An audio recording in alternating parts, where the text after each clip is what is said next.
Public Relations and E-Marketing Coursework 2. Today's presentation is all about Cromford Mills. How are we going to go about this? Well, first we need an understanding in consumer behaviour. We're going to examine and explain recent consumer trends, all for the purpose of the future promotion of Cromford Mills World Heritage Site.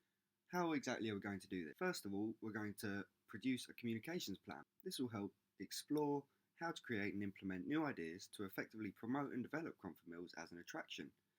Within this, it will include the application of theory and will display how to address these trends with an insight into e-marketing in order to gain awareness of the site. As mentioned, the case study is Cromford Mills World Heritage Site. Cromford Mills is based in the heart of Derbyshire, England, and was established in 1771 by Sir Richard Arkwright.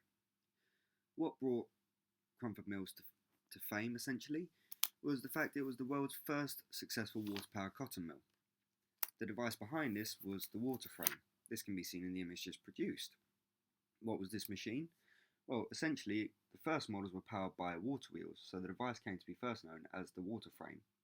It was the first powered, automatic and continuous textile machine and enabled the move away from small house manufacturing, which was very common at the time, towards factory production of textiles.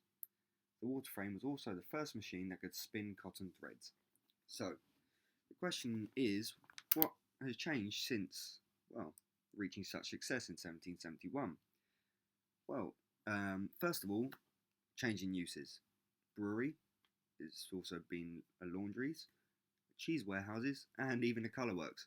Not only that, this obviously comes with changing ownership to the current day owners of the Arkwright Society. So the Arkwright Society have established that they needed a new strategy, or as they like to call it, a master plan, and to produce, which they said, or quote, create a multi-use, sustainable heritage cultural tourism attraction which reflects the key principles and outstanding universal value of the Derwent Valley Mills. So, now that they've learned that they need a new strategy, they claim they didn't have the funds.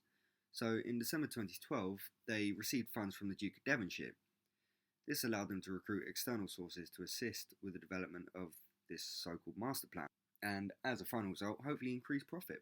And to quote again from the Arkwright Society, the master plan seeks to identify a realistic product mix for the comprehensive development of the site, together with mechanisms and a route map required to achieve the Society's overall vision and objectives.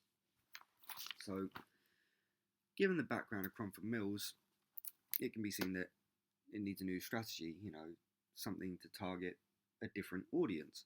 But first of all, we need to understand what the current uses are. From analysing current on-site facilities, it is clear that there is already more than one market group being targeted. For example, the appeal to corporate groups for the use of conferencing rooms, families and couples being attracted by the restaurant, on-site tours and unique events throughout the year, and those that have an interest in art. From this, it is possible to see that what's on offer at Cromford Mills and who it attracts, it is evident that there is a missing target audience: teenagers and young adults. This untapped target audience could potentially be a lucrative group to attract. So the question remains is, how do we attract this young target audience? This requires an understanding in consumer behaviour. So what is consumer behaviour? According to Peter and Olson, consumer behaviour is the dynamic interaction of affect and cognition, behaviour in the environment by which human beings conduct the exchange aspects of their lives. Elaborating a bit more, making use of the image displayed below, you can see the customer. Surrounding the customer is filigree. Each little line of filigree represents an interest of the customer. The question remains is, what are these individual pieces of filigree? It could be anything from, say, an interest in football, to music, anything. It could literally be anything. And that is the problem. When understanding the consumer is not as simple as making one simple decision to attract all. All aspects need to be taken into consideration. But obviously, you need to understand consumer behaviour. And this means tapping into the consumer's mind. Now, how do you do this? Well, for the use of this presentation, we'll make use of psychographics.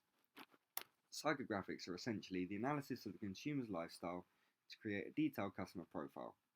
Market researchers conduct psychographic research by asking consumers to agree or disagree with opinion statements.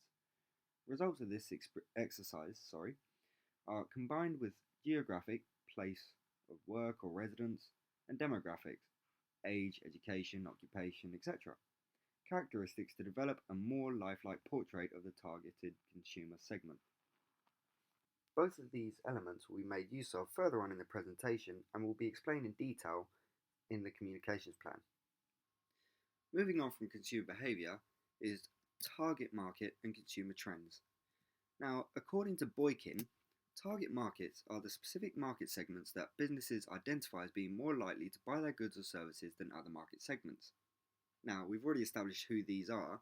The question is how to appeal to them. This means understanding consumer trends. Now, according to 2013 Consumer Trends Survey, the most popular with young adults tends to be electronic technology. This can come in the shape or form of mobile, tablets, and computers and portable laptops. Now, what makes this so popular? Well, across the world, it's said that 250 million had joined the net in 2012, and it forecasts a total of 2.7 billion will be using it by the end of this year. Now, as it is currently the end of the year, 2013, the statistics have proven correct, and therefore we will make use of consumer trends. This will be further elaborated on in the communications plan. So, as mentioned, what is a communication plan? A communication plan essentially is a step-by-step process to ensure that the intended message is received, understood, and acted upon by the recipient it involves. 1. Determining the objectives. 2. Choosing the audience. And 3. Selecting the appropriate channels to reach them. In order to explain the communications plan step-by-step process, we have made use of the SOSTAC model. The SOSTAC model essentially stands for, as an acronym, Situation, Objectives, Strategy, Tactics, Actions, and Control. SOSTAC model is a very popular classic marketing planning framework for creating a marketing plan. The first section of the SOSTAC model is situation analysis. Situation analysis focuses on the question, where are we now? Now, it's already been established where the gap in the market is and which target audience we're trying to attract, being younger adults. The question that remains is, how do we attract them? Now, the whole point is to come up with a new idea which will appeal to this audience. This new idea will be based around a niche market idea, based on dark tourism, recreating various haunting and spooky historical events from the region. But what is special about this event, and how can this be connected to what the customer wants? According to Seattle and Lennon, dark tourism in recent years is an identifiable form of tourism, and has seen a rise in popularity after finding success in other venues such as London Dungeons, which has been open since 1974, bringing in tourists from around the world, London Tombs, Edinburgh Vaults, and Edinburgh Dungeon. Now, the whole point is of recreating historical events is that it's not so much a maze where you can wander around, it's an event which people can attend and view. Now, this has already been established in the events section of Cromford Mills, but taking on a different approach.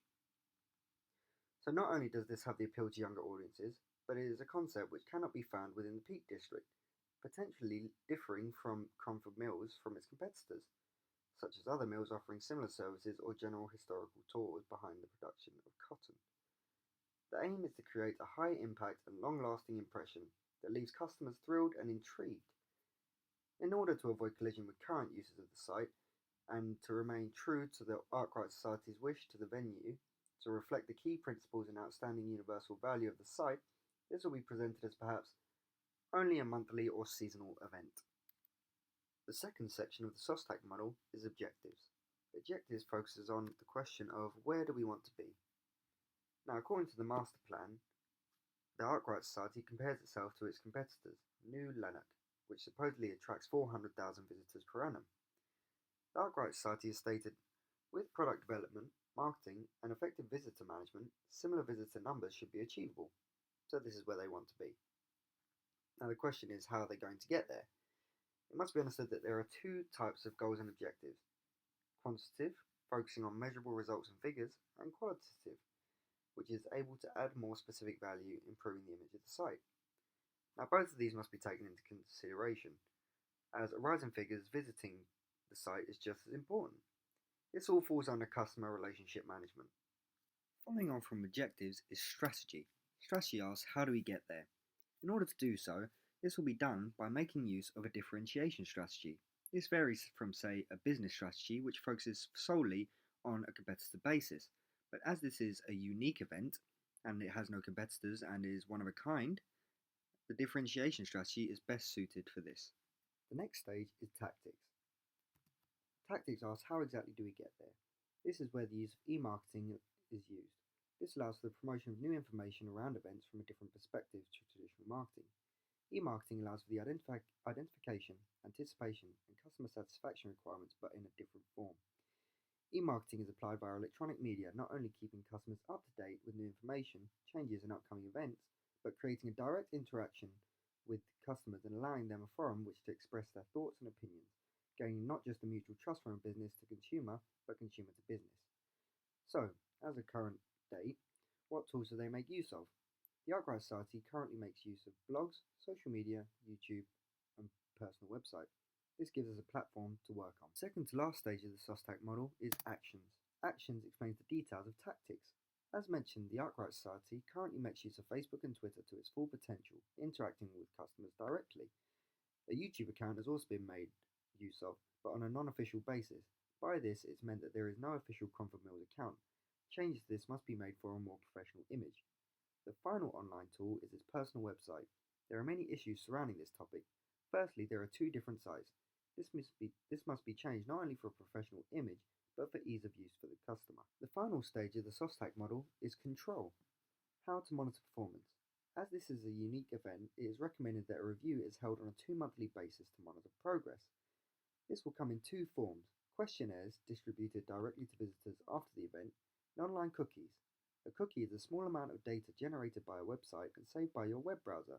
This will indicate what is most popular amongst tourists. So in conclusion, in order to achieve success, an understanding of Cromford Mill's customer base must be established, learning that not all customers are the same.